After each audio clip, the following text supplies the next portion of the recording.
बहुत समय पहले की बात है, जब भारत को सोने की चिड़िया कहा जाता था, क्योंकि यहाँ मसालों की खुशबू दूर दूर तक जाती थी।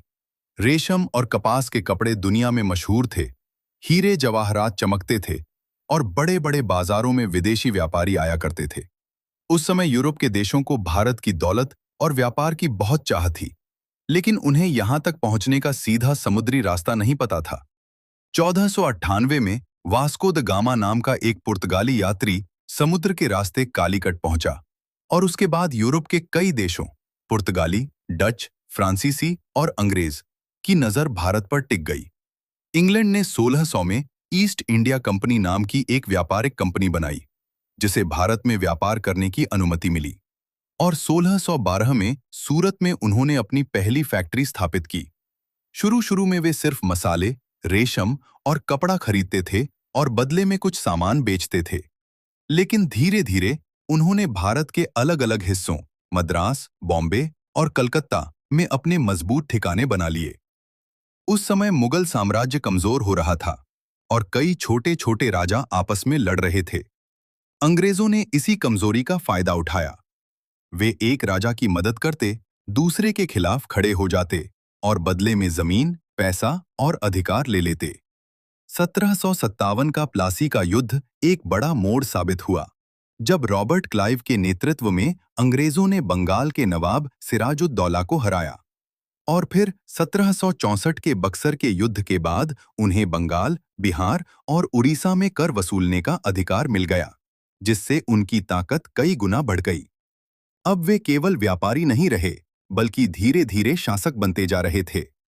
उन्होंने अपनी सेना बढ़ाई, किले बनाए और कानून बनाए, जिससे भारत पर उनका नियंत्रण मजबूत होता गया।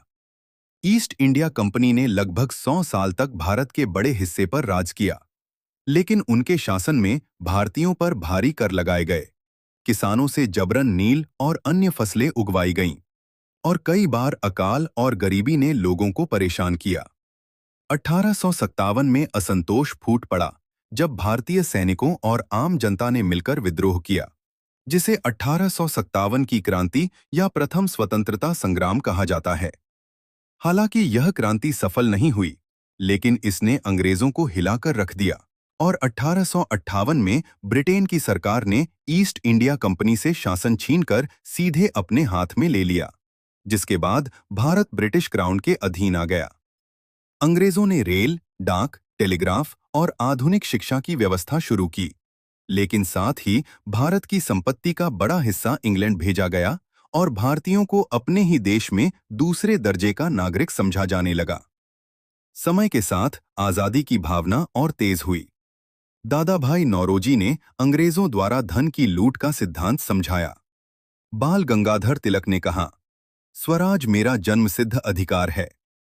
महात्मा गांधी ने सत्याग्रह और अहिंसा का रास्ता अपनाया।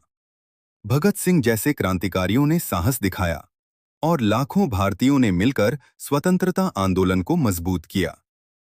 कई आंदोलनों, जेल यात्राओं, बलिदानों और लंबे संघर्ष के बाद आखिरकार 15 अगस्त 1947 को भारत आजाद हुआ और लगभग 200 साल का अंग्रेजी शासन समाप्त हो गया।